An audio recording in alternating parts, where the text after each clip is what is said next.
지금 뭐 인터넷 관련주들 이거 사가지고 몇 배 내겠다가 아니라 내년도에 또 의미 있는 반등 한 번은 나온다고 보거든요. 앨범이 하나 나오는 게 하나로 끝나는 게 아니라 보통 5장 사야 돼요. 그러니까 이게 뭐 경기가 침체를 보이건 금리 오르건 물가 오르건 아무 상관이 없어요.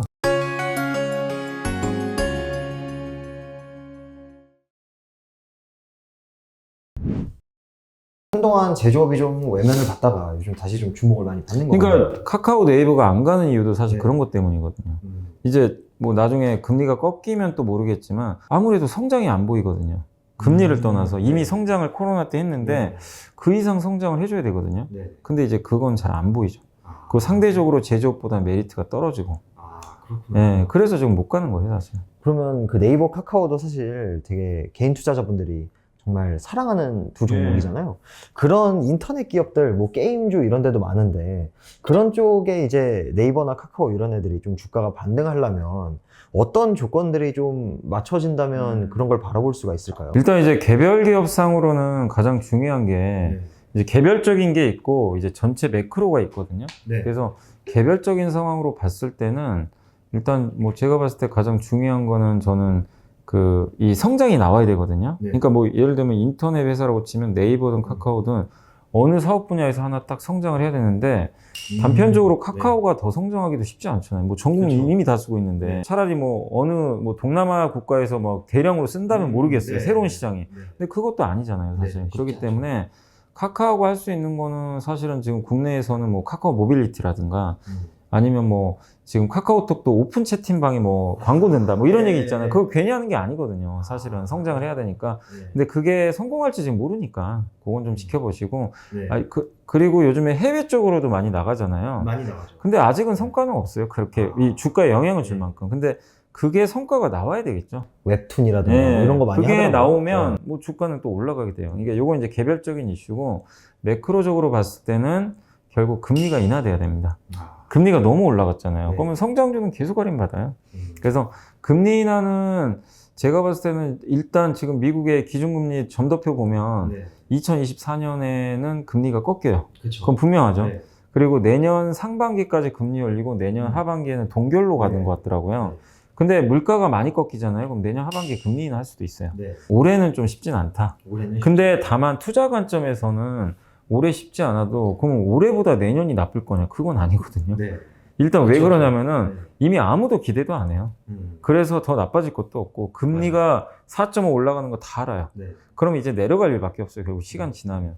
그게 있고 그리고 이 인터넷 회사들이 인력 얼마나 많이 충원했어요. 인건비.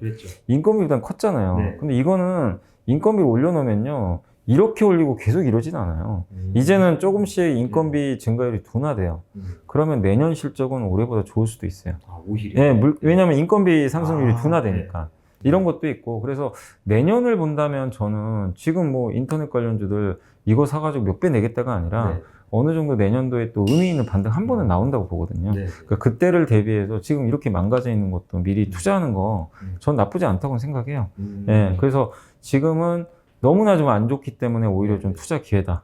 저는 그렇게 보고 다만 아까 제조업과 이렇게 비교해 봤을 때는 구조적 성장은 아니에요. 그러니까 장기 투자하기는 좀 힘들어요, 사실은. 근데 어느 정도 반등은 노려보자. 근데 보통 이런 기업들이 반등 나오면 저점에서 한 50%도 나와요. 그런 경우도 있으니까. 근데 이제 우리가 원하는 건 장기 투자로 꾸준한 수익인데 그건 좀 어렵다는 거죠. 현재 시점에서. 그 정도 생각을 해주시면 좋겠고. 그래서 인터넷 관련주도 지금 물려 계신 분들은 좀 인내심을 발휘하시면 좋아요. 지금은 앞도 아무것도 안 보이잖아요, 사실은. 근데 결국 저는 좀 시간이 해결할 문제다라고 좀 보고 있고, 게임주는 좀 다른 게 각 회사마다 다 다르잖아요, 게임이. 그래서 게임주는 어쩔 수 없이 그냥 그 스케줄 봐야 돼요. 그 신작 게임.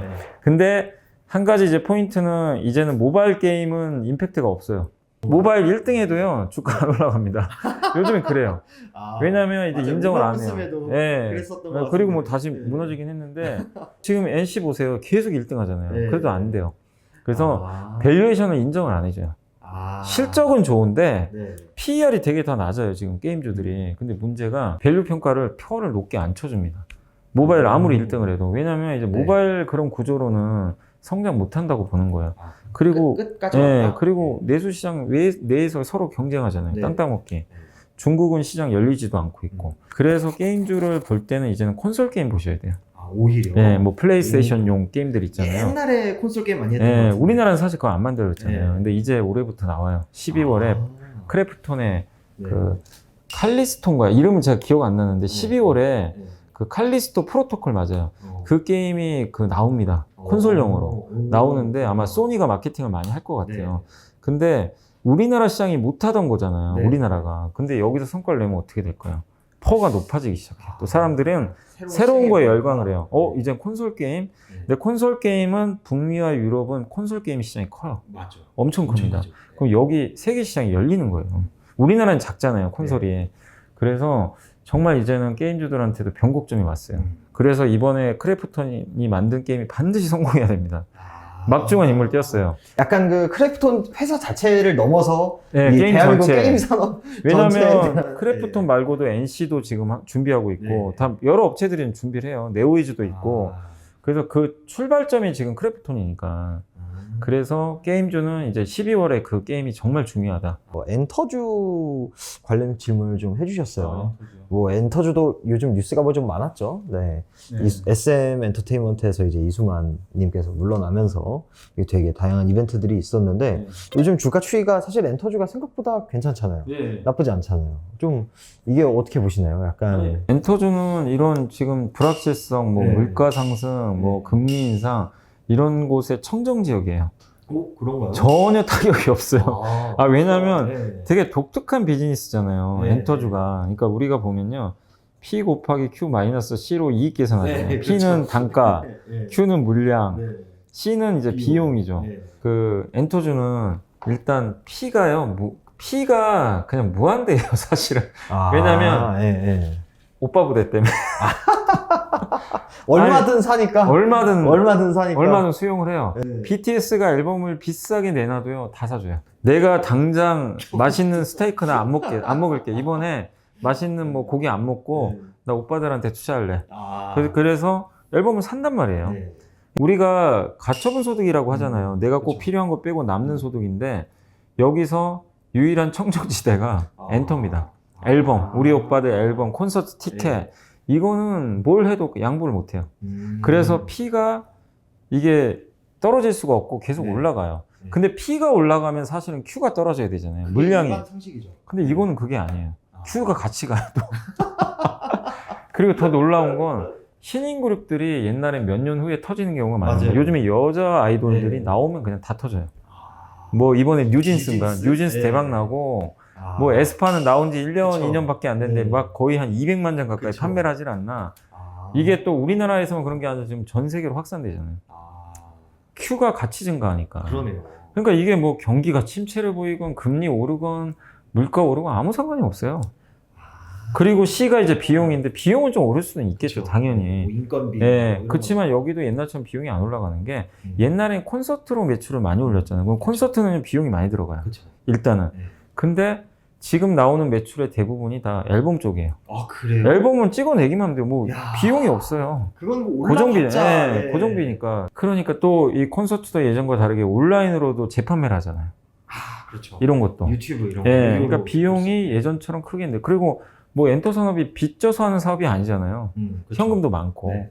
그러니까 사실 누가 봐도 완벽한 비즈니스 모델이에요, 지금. 유일한 리스크는 뭐냐면 네. 일단 SM은 주주가치 훼손 아시죠? 네. 예. 근데 이제 이번에 이수만 회장이 네. 이제 내가 뭐 양보하겠다, 뭐 네. 물러나겠다, 네. 뭐 이런다고 하니까 계약을 네. 종료하겠다. 그게 되면서 SM도 한번 올라갔는데 그 주주가치 훼손만 이제 안 이루어지면 당연히 주가는 레벨업 하는 거고요. 그리고 엔터 산업의 제일 큰 리스크라고 한다면 이제 좀 저는 그거 같아요. 그 사람이 하는 일이잖아요. 네. 멤버들이 사고를 그렇죠. 안 쳐야 돼요. 네. 그게 제일 중요해요. 갑자기 터지면. 땡이라던가. 네, 그러니까 그것만 아니면 네. 뭐 큰 리스크가 없는 거죠, 사실상. 그리고 저는 이제 엔터 지금 JYP를 저는 개인적으로 제일 좋아하는 게 네. 사고도 없지만 네. 사업 다각화를 절대 안 해요. 그래요? 엔터에 올인하는 회사가 JYP예요. 그러고 보니 YG는 뭐 식당 이것저것 많이 하잖아요. 뭐 예. 화장품도 하고 광고도 하고 그런데. 막 되게 다양하잖아요. 근데 결과론적으로 그게 별로 안 좋았어요, 다. 음. 그죠? 근데 JYP는 그런 사업 안 하거든요. 네. 엔터 사업 하나만. 우리. 예. 그래서 저는 사업 다각화만 안 하고 네. 사람의 이제 그런 인적 사고만 아니라면 엔터주는 계속 좋지 않을까. 다만 좀 주가가 싸진 않지만 어떨 때 사시면 되냐면 지금 사는 것보다는 지금은 그래도 안 빠졌잖아요. 어쩐 다른 산업에 비해서. 근데 만약에 어떤 이제 증시의 리스크가 훼손되고 뭐 삼성전자 오르고 막 이런 급락주들이 한번 확 오르잖아요. 네. 그런 장이 또 오겠죠. 네. 그럴 땐 얘네가 빠져요. 얘네가 선택을 못 받아요. 왜냐면 잘 버텼기 때문에. 그러면 얘네가 빠질 때 그때 들어가야죠. 오히려 소외받을 때. 예, 지금은 오히려 견조했기 때문에 시장이 돌리면 얘네는 잘 안 갑니다, 사실. 음식료도 마찬가지예요. 그렇죠. 음식료가 네. 오늘 비리비리 하더라고요. 아침에 네. 보니까. 그동안 안 빠져가지고. 예, 그래서 요거는 좀 나중에 시장과 반대로 좀 이렇게 오히려 주가가 소외받을 때 그때 보자. 근데 비즈니스 모델로는 정말 뭐 너무나 매력적인 예, 그런 사업 모델을 갖고 있습니다. 제가 엔터주를 더 공부한 게 이제 딸 때문인데 너무 좋아하니까 아이돌을. 어떤 그룹을 좋아? 아니, 그러니까 지금은 원래는 옛날에 뉴이스트란 그룹이 있었는데 네. 해체했어요. 해체했어요. 예, 근데 이제 거기에 그 멤버를 되게 좋아해요. 그래서 네. 지금 솔로인데 네. 그 친구가 아마 하이브 소속일 거예요. 예, 근데 어쨌든 그거 하다 보니까 제가 왜 이거를 이렇게 정확하게 아냐면 앨범을 사는데 앨범 단가 비싸더라고요. 근데 뉴이스트가 앨범을 냈거든요. 18,000원, 2만원 예, 하나요? 같은 앨범인데 5개로 이게 약간 종류를 달리해서 낸 거예요. 앨범 5개를. 하나의 앨범은 똑같은데 들어간 건데. 들어있는 노래는 똑같은데. 네, 이제 약간 패키지가 달라요. 근데 저한테 딱 그러는 거예요. 5개 다 사달라고. 왜냐면 자기가 좋아하는 오빠 사진이 어디 들어있는지 모르겠대요. 들어있는 사진이 달라요. 다 사줬죠, 뭐 어떡합니까? 근데 저희 딸만 그러겠어요? 하긴. 네. 그래서 앨범이 하나 나오는 게 하나로 끝나는 게 아니라 보통 5장 사야 돼요. 한 사람당. 그러니까 이런 비즈니스 모델이 세상에 어디 있어요, 지금. 아이폰 백날 잘 만들어봤자 이거 5개씩 사는 사람 거의 없는데. 그러니까 뭐 거의 진짜 그렇구나. 지구상에 웬만하면 존재할 수 없는 그런 비즈니스 모델을. 그리고 이런 케이팝은 한국밖에 없잖아요. 그렇죠. 경쟁자가 없어요, 또. 그러니까 이게 정말 엄청난 비즈니스 모델이죠. 옛날에는 되게 좀 인식이 안 좋았던 것 같은데. 옛날에는 뭐 지금 요즘 많이 맞아요. 좋아진 것 같아요, 네, 확실히. 요즘에는. 그리고 네. 어쨌든 BTS가 해외 시장을 열어버렸기 때문에 그때부터 이제 수많은 그룹들이 다 유튜브를 통해서 홍보가 맞아요. 자동으로 또 되니까